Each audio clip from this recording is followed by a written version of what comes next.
প্রথম পর্বে আমরা দেখেছিলাম যুবক ইমাম আহমেদ নীলা এবং সারাকে নিয়ে নোংরা পানির ড্রেন পার হওয়ার সময় কালু ও তার বাহিনীর কাছে ধরা পড়ে যায়।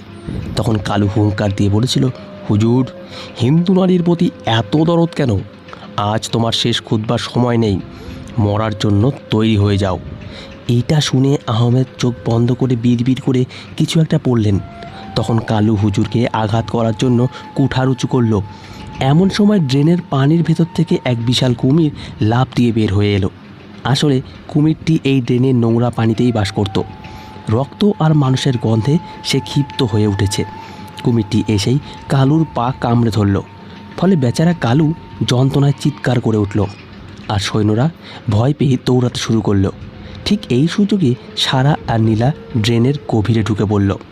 আহমেদও লাফ দিয়ে তাদের পেছনে পেছনে ঢুকে পড়ল। কুমির আর কালুর লড়াইয়ের সুযোগে তারা ড্রেনের অন্ধকারে পেটে হারিয়ে গেল।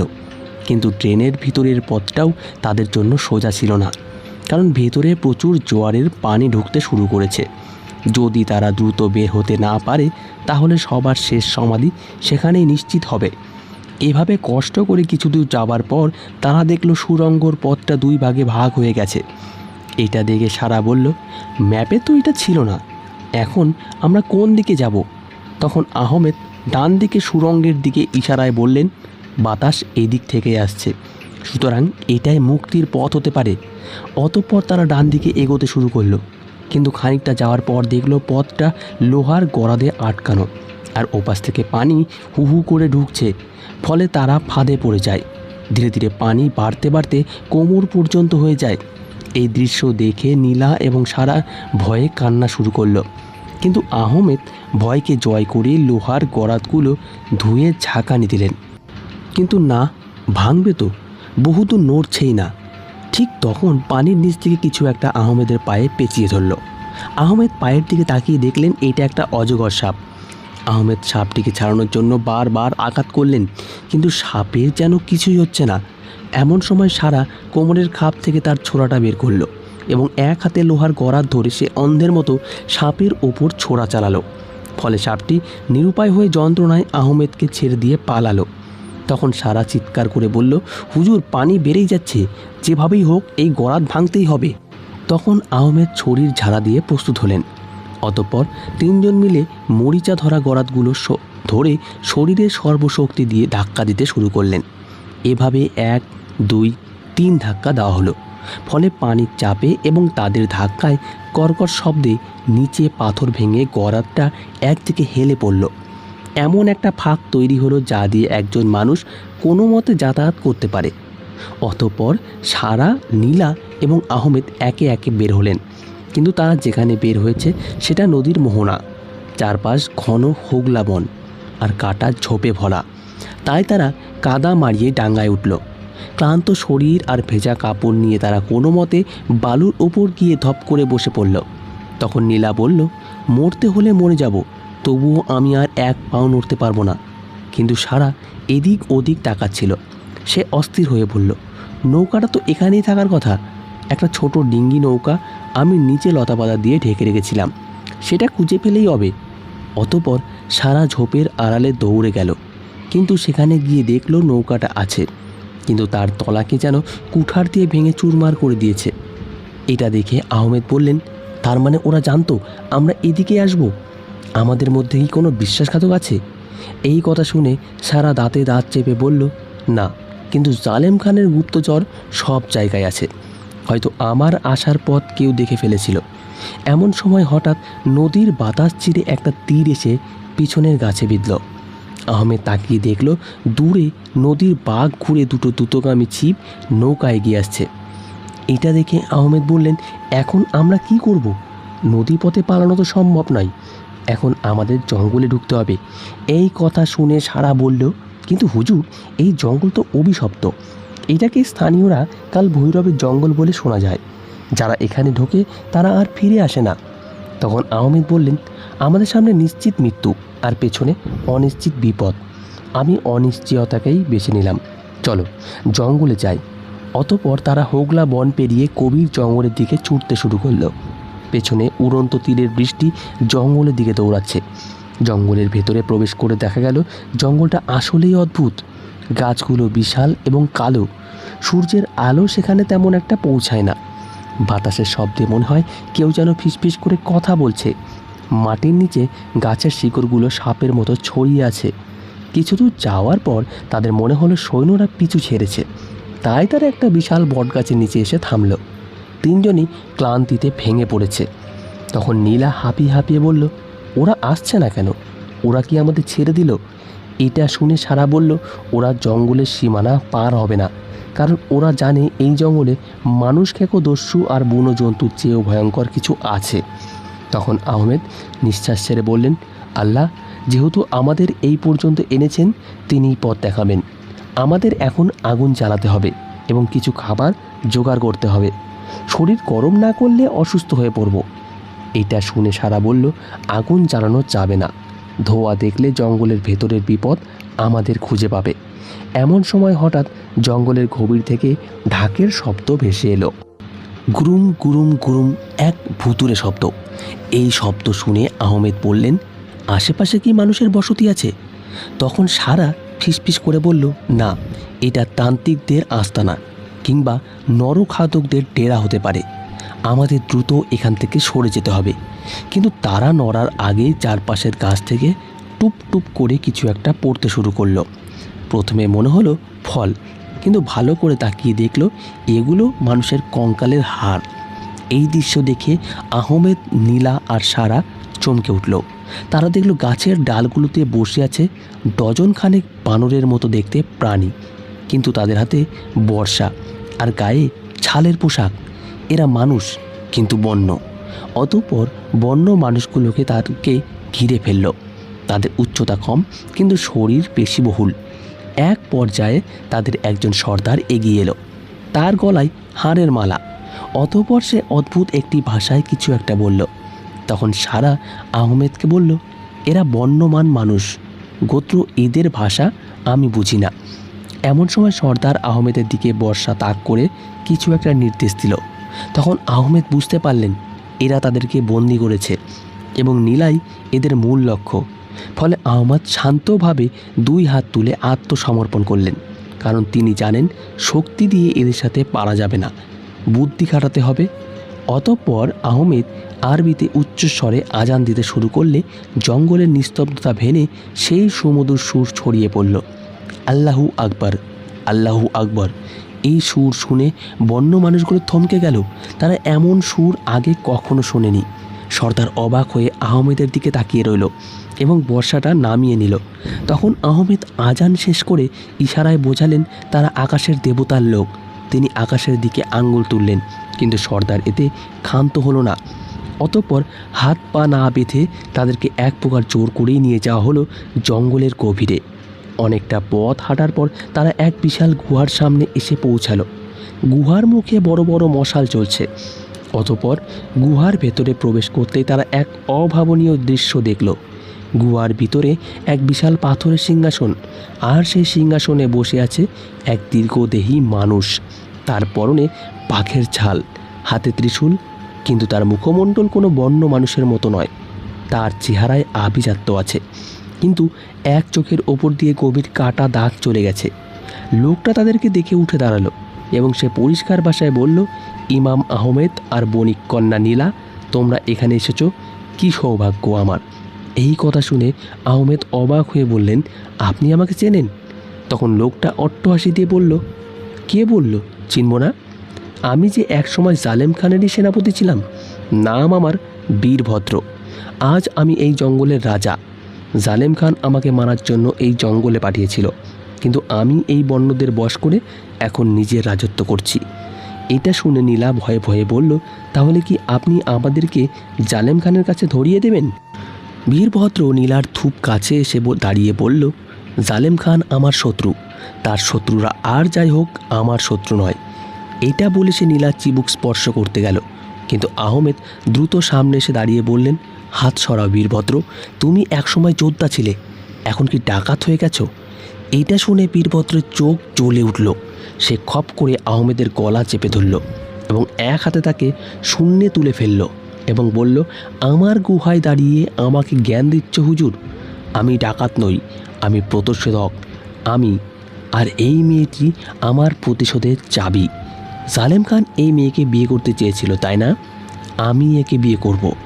জালেম খানের অপূর্ণ স্বাদ আমি পূর্ণ করব। তাতে তার বুকে আগুন জ্বলবে। এই কথা শুনে নীলা চিৎকার করে বলল, না, আমি মরে যাব তবুও আপনাকে বিয়ে করব না। বীরভদ্র আহমেদকে ধাক্কা ছুঁড়ে ফেলে দিল পাথরের ওপর। এতে আহমেদের মাথা ফেটে রক্ত বের হলো। অতঃপর সে ঘোষণা দিল, বিয়ে তো হবেই, আর সেটা আজ রাতেই। এই হুজুরই আমাদের বিয়ে পড়াবে। যদি রাজি না হয় তবে একে জ্যান্ত পুড়িয়ে মারা হবে। তখন সারা বাধা দিতে গেলে দুজন বন্য মানুষ তাকে চাপটে ধরল। অতঃপর বীরভদ্র আবার ঘোষণা দিল, বাদ্যযন্ত্র বাজাও, আজ রাতেই উৎসব হবে। ইমাম সাহেব, প্রস্তুত হও। তুমি মন্ত্র পড়বে নাকি কোরআন পড়বে সেটা তোমার ব্যাপার, কিন্তু বিয়ে আজ হবেই। অতঃপর আহমেদ রক্তাক্ত মাথায় উঠে বসার চেষ্টা করলেন। তার চোখের সামনে সব ঝাপসা হয়ে আসছে। হঠাৎ তার মনে হলো জুব্বার পকেটে থাকা একটা ছোট্ট কৌটার কথা, যা তিনি তার বাবার কাছ থেকে পেয়েছিলেন। বাবা বলেছিলেন, বিপদ যখন চূড়ান্ত হবে তখন এটা খুলবি। অতঃপর বীরভদ্র যখন বিয়ের আয়োজনে ব্যস্ত, আহমেদ তখন গোপন পকেটে হাত দিয়ে কৌটাটি বের করলেন। ঠিক তখন বীরভদ্রের হুঙ্কার দিল, ইমাম সাহেব, সময় শেষ, তাড়াতাড়ি এসো। এটা শুনে আহমেদ দ্রুত কৌটার মুখটা খুললেন। সাথে সাথে ভেতর থেকে বেরিয়ে এলো এক ঝলকানি বেগুনি ধোঁয়া, আর সেই ধোঁয়ার সাথে সাথে গুহার বাতাস ভারী হয়ে গেল। বেগুনি ধোঁয়ায় মুহূর্তের মধ্যে গুহা অন্ধকার হয়ে গেল। আসলে এই ধোঁয়া সাধারণ ধোঁয়া নয়, এটি তীব্র ঝাঁঝালো এবং বিষাক্ত, যা চোখের পানি আর শ্বাসকষ্ট তৈরি করে। ইমাম আহমেদের বাবা ছিলেন একজন দক্ষ হেকিম ও অ্যালকেমিস্ট। তিনি এটি তৈরি করেছিলেন আত্মরক্ষার জন্য। যাই হোক, ধোঁয়ার কারণে বন্য মানুষেরা এবং বীরভদ্র কাশতে শুরু করলো। তাদের চোখ জ্বলছে, তারা কিছুই দেখতে পাচ্ছে না। গুহার ভেতরে বিশৃঙ্খলা শুরু হলো। কেউ কেউ আতঙ্কে ছোটাছুটি করতে গিয়ে একে অপরের গায়ের ওপর পড়ল। তখন আহমেদ এই সুযোগ হাতছাড়া করলেন না। তিনি এক হাতে নিজের নাক মুখ চেপে ধরলেন এবং অন্য হাতে নীলাকে ধরে সারাকে সাথে নিয়ে পালাতে শুরু করলেন। দৌড়ে তারা গুহার মধ্যে এক বড় ফাটল দেখতে পায়। কিছু না ভেবে তারা সেই ফাটল দিয়েই পালাতে শুরু করলো। কিন্তু ফাটলের ভেতরের পথটা অত্যন্ত সরু এবং পিছল। এটি আসলে পাহাড়ের ভেতর দিয়ে প্রাকৃতিকভাবে তৈরি হওয়া এক সুড়ঙ্গ। তারা তিনজন অন্ধকারে হাতড়ে হাতড়ে এগোতে লাগলো। নীলা ভয়ে কাঁদছে, কিন্তু শব্দ করছে না। বেশ কিছুক্ষণ চলার পর তারা সুড়ঙ্গের অপর প্রান্তে আলো দেখতে পেল। তারা যখন বের হলো তখন দুপুর গড়িয়ে গেছে। তারা এখন জঙ্গলের একদম গভীরে, যেখানে সূর্যের আলো খুব কম পৌঁছায়। জায়গাটা অদ্ভুত। এখানে গাছগুলো পাথরের মতো শক্ত এবং ধূসর, আর মাটির রং কালচে লাল। তখন সারা বলল, আমরা মনে হয় মৃতদের উপত্যকায় চলে এসেছি। লোককথা অনুযায়ী এখানে 1000 বছর আগে এক সমৃদ্ধ নগরী ছিল, যা কোনো অভিশাপে মাটির নিচে দেবে গেছে। এইটা শুনে আহমেদ বললেন, অভিশাপ হোক আর যাই হোক, বীরভদ্রের হাত থেকে বাঁচার জন্য এটাই সেরা জায়গা। সে সহজে এখানে আসবে না। কিন্তু আহমেদের ধারণা ভুল ছিল। দূর থেকে সিংহার আওয়াজ ভেসে আসতে শুরু করলো। তখন সারা চমকে উঠেছে, বলল, ওটা বীরভদ্রের যুদ্ধের সিংহা। সে তার পুরো বাহিনী নিয়ে আমাদের ধাওয়া করেছে। সে জানে এই সুড়ঙ্গ কোথায় বের হয়। এটা শুনে আহমেদ বললেন, আমাদের এমন কোনো জায়গায় লুকাতে হবে যেখানে তারা আমাদের খুঁজে পাবে না, বিশেষ করে কোনো উঁচু জায়গায়। অতঃপর তারা সামনে এগিয়ে চলল। কিন্তু হঠাৎ জঙ্গলের মাঝখানে এক বিশাল ধ্বংসস্তূপ তাদের নজরে এলো। এটি একটি প্রাচীন মন্দির বা দুর্গের ধ্বংসাবশেষ। বিশাল সব পাথরের স্তম্ভ, ভেঙে পড়া দেওয়াল আর গায়ে শ্যাওলা ধরা নকশাগুলো কোনো পরিচিত ধর্মের নয়, অদ্ভুত সব জ্যামিতিক আকার। এটা দেখে নীলা বলল, ওখানে যাওয়া কি আমাদের ঠিক হবে? জায়গাটা দেখে গা ছমছম করছে। তখন আহমেদ বললেন, খোলা জঙ্গলে আমরা সহজ শিকার। এই ধ্বংসস্তূপের ভেতরে আত্মগোপন করার জায়গা পাওয়া যাবে। তাছাড়া অপর থেকে শত্রুর গতিবিধি দেখা যাবে। অতঃপর তারা ধ্বংসস্তূপের দিকে দৌড় দিল। এক পর্যায়ে তারা ভেতরে প্রবেশ করল। ভেতরে বিশাল এক চত্বর। চত্বরের মাঝখানে একটা শুকনো কুয়া।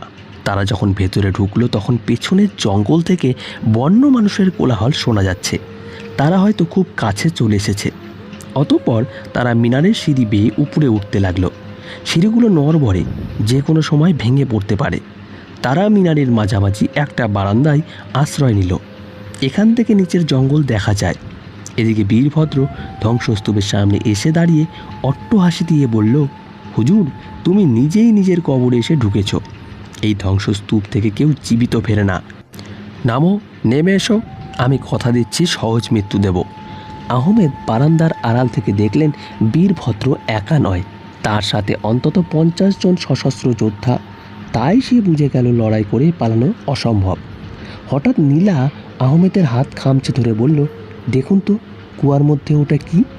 আহমেদ তাকিয়ে দেখল চত্বরের মাঝখানে সেই শুকনো কুয়া থেকে হালকা নীল রঙের আলো বেরোচ্ছে। দিনের আলোতেও সেই আভা স্পষ্ট। আর কুয়ার ভেতর থেকে একটা যান্ত্রিক ঘর শব্দ আসছে, যেন মাটির নিচে বিশাল কোনো চাকা ঘুরছে। এই দৃশ্য দেখে আহমেদ অবাক হয়ে বললেন, এটা কোনো সাধারণ কুয়া নয়। এইদিকে বীরভদ্রের কুকুরগুলো চিৎকার করে ডাকতে শুরু করলো, কিন্তু তারা ধ্বংসস্তূপের ভেতরে ঢুকতে চাইল না। তখন বীরভদ্র রেগে গিয়ে এক কুকুরের গায়ে লাথি মেরে বলল, কা পুরুষের দল, ঢোক ভেতরে। এক পর্যায়ে সে নিজেই তলোয়ার উঁচিয়ে ভেতরে পা রাখল।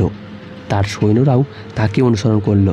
তারা যখন চত্বরের মাঝখানে এলো, তখন হঠাৎ কুয়ার ভেতরের যান্ত্রিক শব্দটা বেড়ে গেল এবং পুরো ধ্বংসস্তূপ কেঁপে উঠল ভূমিকম্পের মতো। আহমেদ, নীলা আর সারা মিনারের দেওয়াল ধরে বসে পড়ল। নিচে চত্বরের মেঝের পাথরগুলো সরে যেতে শুরু করলো। আসলে এটি একটি বিশাল ফাঁদ। প্রাচীন যুগের মানুষেরা তাদের দুর্গ রক্ষার জন্য এই ব্যবস্থা করে রেখেছিল। বীরভদ্র কিছু বোঝার আগেই তার পায়ের নিচের মাটি সরে গেল। সে এবং তার 10-12 জন সৈন্য হুড়মুড় করে নিচে পড়ে গেল। তবে বীরভদ্র পড়ার সময় এক হাতে একটা ঝুলে থাকা শিকড় ধরে ফেলল। ফলে বীরভদ্র ঝুলে আছে গভীর গর্তের উপর। নিচে অন্ধকার, কিন্তু সেখান থেকে সেই নীল আলো আসছে। এইদিকে আহমেদ উপর থেকে সব দেখছিলেন। তিনি ভাবলেন এইটাই সুযোগ। তাই তিনি বললেন, চলো আমরা এই সুযোগের পেছনের দিক দিয়ে নেমে পালাই। ওরা এখন বিভ্রান্ত। অতঃপর তারা মিনারের পেছন দিকের ভাঙা দেওয়াল বেয়ে নামতে শুরু করলেন। তারা যখন নিচে নামলো, তখন দেখলো তারা ধ্বংসস্তূপের উল্টা দিকে এক গভীর খাদের সামনে। খাদের ওপর একটি পুরানো দড়ির সেতু। সেতুটা জরাজীর্ণ, অনেক জায়গায় দড়ি ছিঁড়েও গেছে। এটা দেখে সারা বলল, এই সেতু পার হওয়া আত্মহত্যার সমতুল্য। বাতাসেই এটা তুলছে। তখন আহমেদ বললেন, পেছনে বীরভদ্রের বাহিনী, সামনে এই সেতু, আমাদের ঝুঁকি নিতেই হবে। অতঃপর আহমেদ প্রথমে পা বাড়ালেন। প্রতিটি পদক্ষেপে সেতুটা ক্যাচ ক্যাচ শব্দ করে দুলছে। নিচে গভীর খাদ, যার তলায় খরস্রোতা নদী। আহমেদ আস্তে আস্তে মাঝপথে গেলেন। তারপর নীলাও ভয়ে চোখ বন্ধ করে এগোতে লাগলো, আর সারা সবার পেছনে। এদিকে ধ্বংসস্তূপের ভেতর থেকে বীরভদ্র উঠে এলো। তার সারা শরীরে কাদা আর রক্ত, কিন্তু সে বেঁচে আছে। তার রাগ এখন উন্মাদনার পর্যায়ে পৌঁছে গেছে।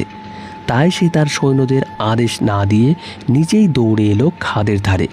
সে দেখতে পেল তারা সেতুটির মাঝখানে চলে গেছে। প্রিয় বন্ধুগণ, আজকের মতো এই পর্বটি এই পর্যন্তই। ভিডিওটি ভালো লাগলে একটি লাইক দেবেন এবং পরবর্তী পর্ব অর্থাৎ দ্বিতীয় পর্ব দেখতে চাইলে কমেন্টে মতামত জানাবেন। ধন্যবাদ সকলকে। ভালো থাকবেন, সুস্থ থাকবেন।